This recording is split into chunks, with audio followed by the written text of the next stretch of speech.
النهارده معانا ايفون اكس ار في مشكله في الواي فاي. شويه الزرار بتاع اون واوف يشتغل بس ما بيجيبش شبكات، لما اجي اطفي الواي فاي ما بيطفيش، وشويه الزرار بتاع اون اوف بيكون لونه جراي ومهما تدوس عليه ما بيشتغلش. انا بحاول اطفي الواي فاي ما بيطفيش، وفي نفس الوقت وهو شغال هو مش جايب اي شبكات.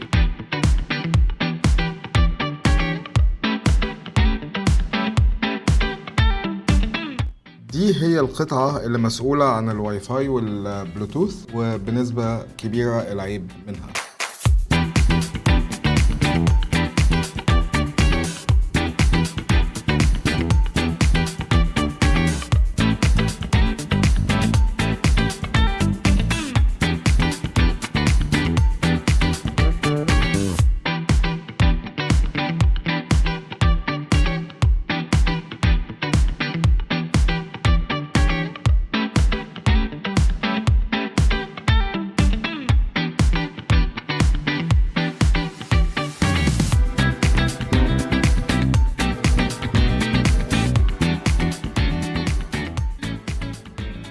وبكده الواي فاي اشتغل وشاف الشبكات. لو عندك نفس المشكلة في الايفون بتاعك او حتى في اي موبايل تاني، شرفنا في مركز ايمن احمد ستور في اسكندرية، المنظرة، شارع جبل عبد الناصر.